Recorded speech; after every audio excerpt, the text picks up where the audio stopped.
Hi everyone, it's Natasha from AxelsonAcademy. I'm continuing our three-part series on the Gingerbread Man today. So the last video I posted, we read the Gingerbread Man. We talked about simple cause and effect. We talked about chorally reading the refrain that goes through this book again and again. And today we are going to continue by reading Jan Brett's book, Gingerbread Friends. Now, Gingerbread Friends is not your traditional gingerbread story, but it does have a lot of the same elements. We have a gingerbread cookie that is going to be running fast and running away from different characters for a different reason, perhaps, but we also see similarities in that things do want to eat him. After we read this story, we're going to be putting together a top-down web to talk about the main story elements here. So as we get into kindergarten and into first grade, we really want students to be able to focus on the main character, the setting, the events, those story elements that are concrete that they need to be able to find in narrative text. And this is something that you as the teacher are always supporting as you read a narrative text, that simple identification of the characters, of the story plot, of the setting, of the problem. Now, Jan Brett is known for her beautiful illustrations, and in this book, like she does for many books, she has little sidebars here, illustrations.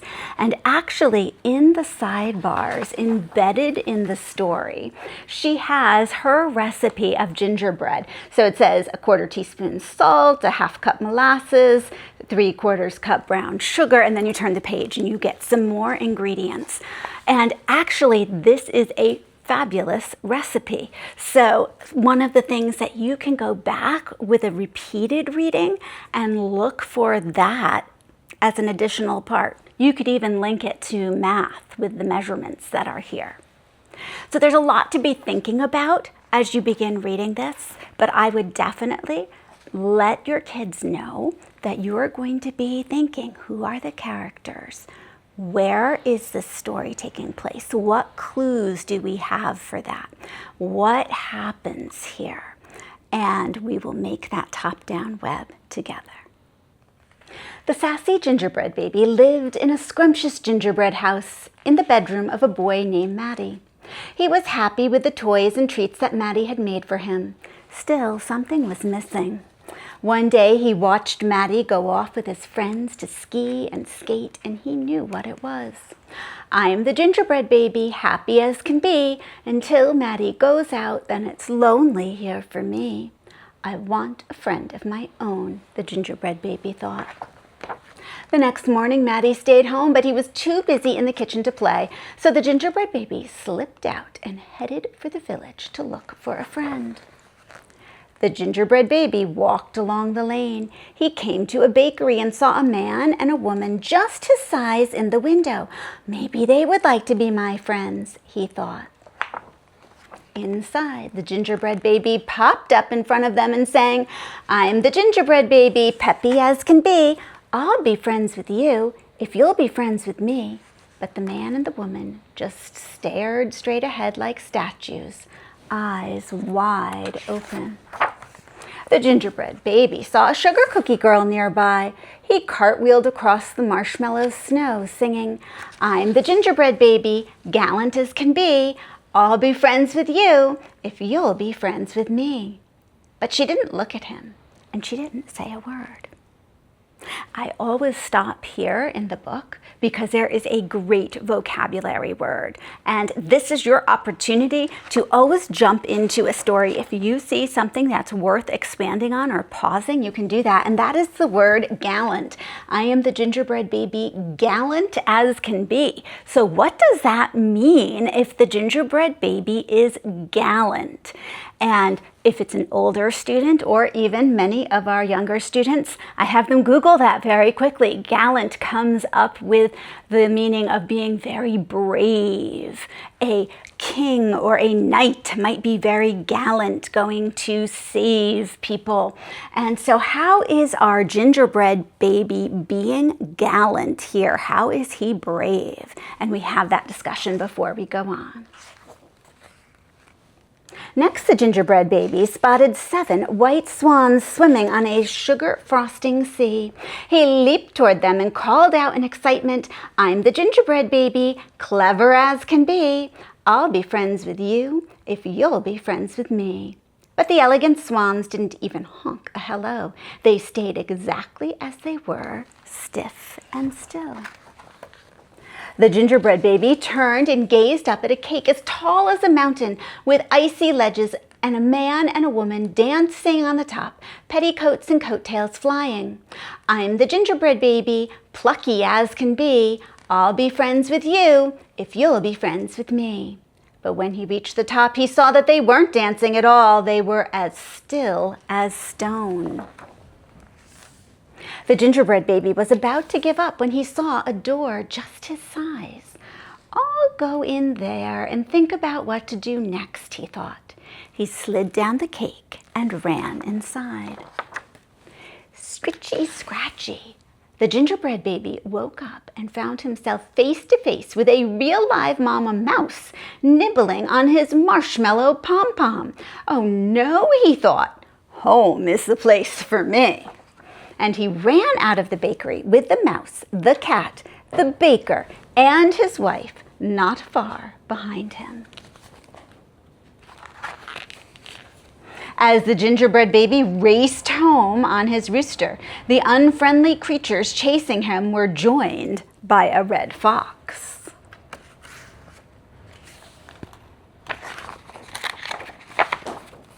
Who almost caught the gingerbread baby as he flew over the fence and ran into Maddie's house just in time. Tired and sad, the gingerbread baby started to cry. "I'm the gingerbread baby, lonely as can be. No one wants to be my friend as far as I can see." But then he heard some singing, and a trail of cupcakes caught his eye. He climbed the stairs, and you'll never guess what he found. And then we have this very special page that has been created to pop up for us. "We're gingerbread friends, playful as can be. We'll be friends with you if you'll be friends with me, and me, and me."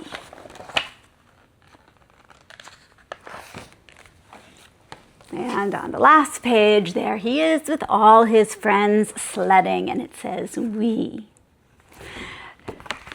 Hopefully you had a little idea of the intricacies of what the illustrations add to this story too, but we also find out some more about this gingerbread baby, and yes, there is a fox in here too.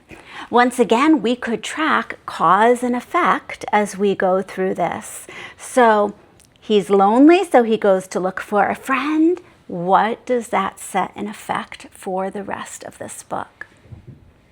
But let's take a look at this top-down web. Now, having this sort of shared reading experience keeps your students engaged. But then often we want to extend to another activity after you do that. So we keep them engaged while we read, and then we want to follow up with something else. So one of the things that I frequently did was to, let's see if I can figure this out here. Okay. Was to use a top-down web to talk about whatever it is I was learning. Now, a top-down web, who knows what a web is? Like if I say make a web of something, what are you going to do? Like what we did last class, like with the vocab web thing. Oh, yes, that was sort of like the concept map where we put the word in the middle and then we put like all the little lines going out and get a little crazy. That is one type of web. A top-down web is more organized because you start at the top and you work down. You have your big idea and we get more detailed as we go through that. So what we're going to do is you start with sort of your big idea, and it has to be one shape. Top-down webs change shapes and colors. Each level of the web has to be a different shape and a different color. So I'm going to start, hopefully you can all see this.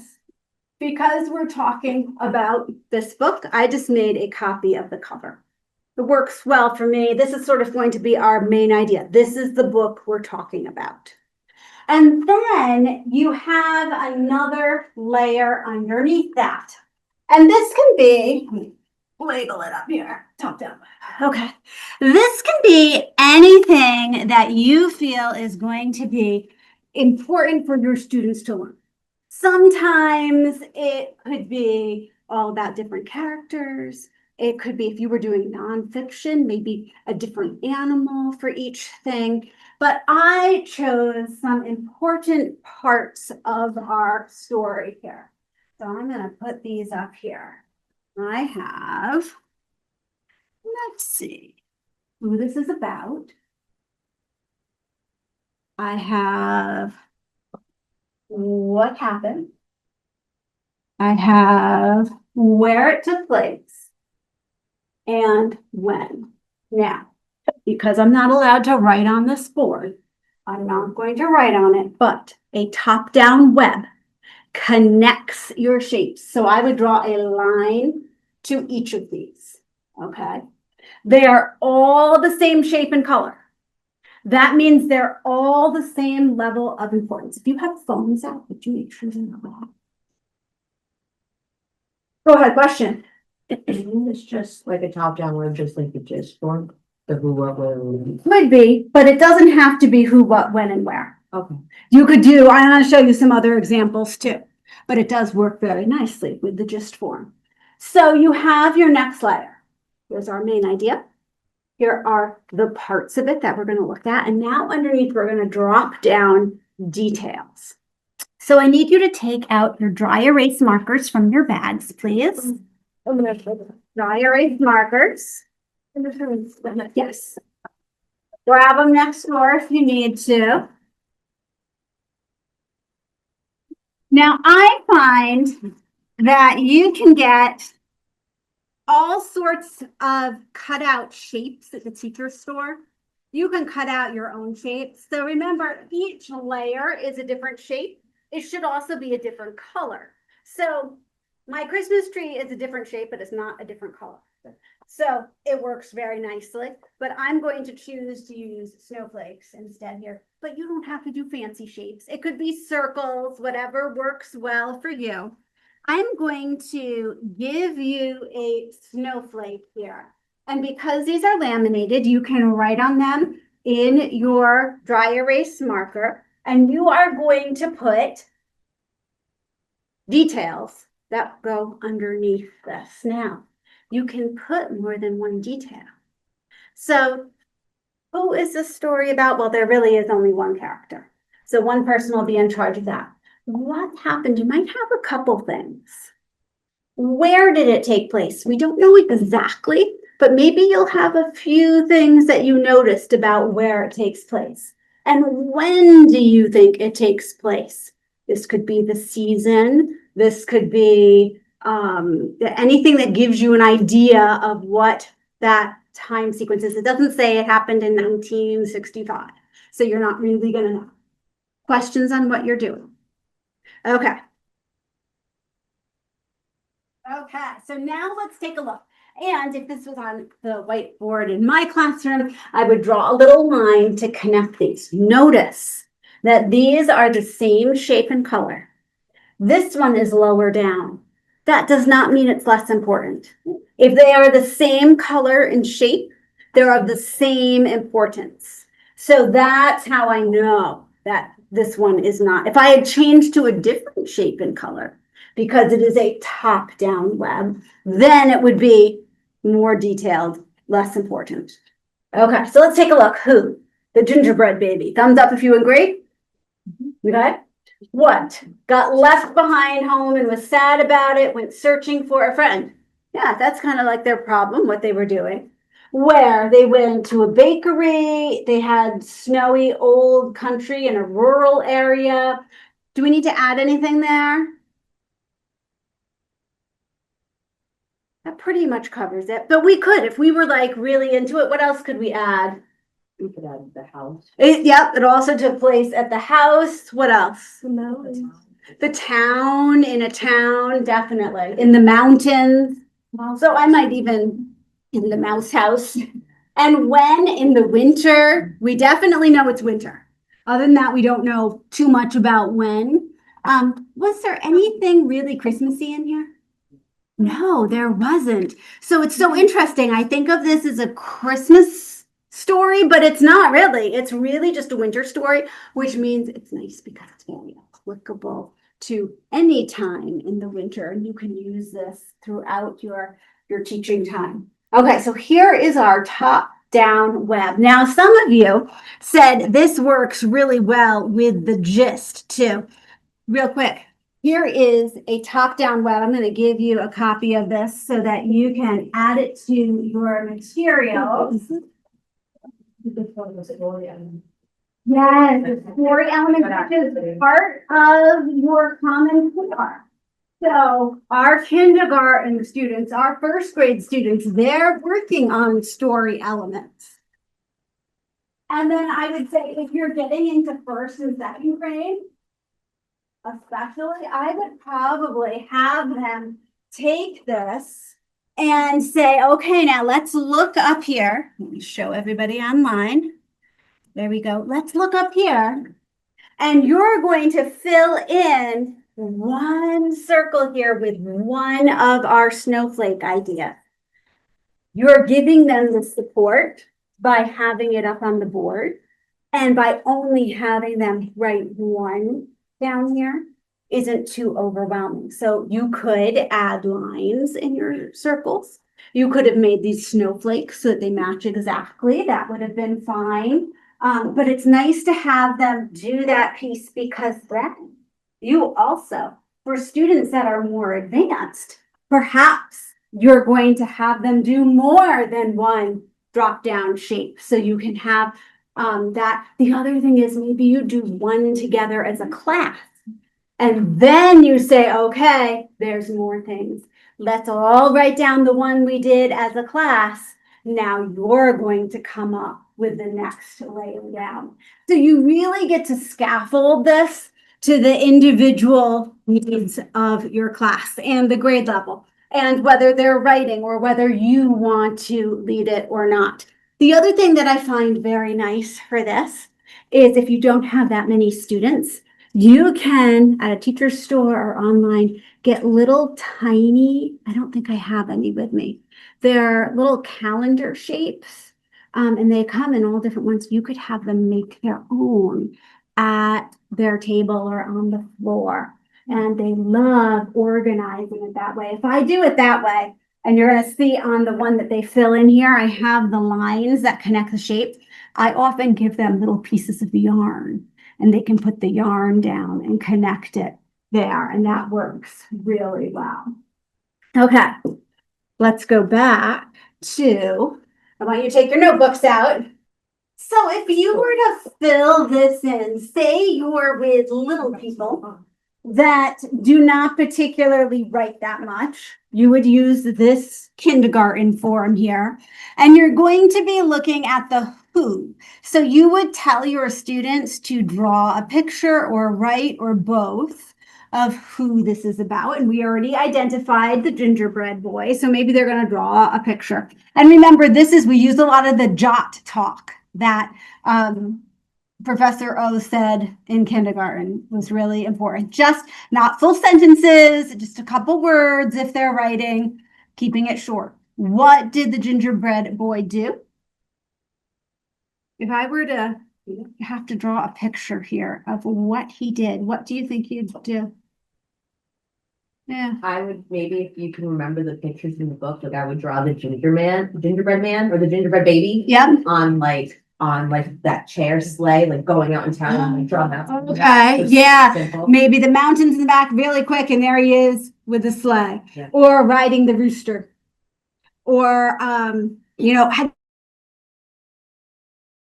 out and look for friends. And then our final thing is when and where. And you talked about that. So we could draw snowflake for winter. Where, the town or the house. So maybe you're drawing that in. This would be an easy form to fill in. Now, once again, as you're getting older here, you can scaffold. So think how this would be if all of a sudden you go from substitute teaching in kindergarten. Now you're substitute teaching in first grade, where they take that and they can write one sentence underneath and you're giving them the information. And now we've added in the why and what happened with the word because, but, or so. So what could we put in that column? Why or what happened?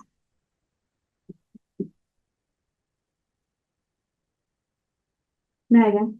Why would be because he was lonely, so you maybe put like, if you're gonna draw maybe a sad face on the gingerbread baby and feeling or like with one word lonely on the sad. So the gingerbread boy went out to find a friend in the town during winter because he was lonely or sad.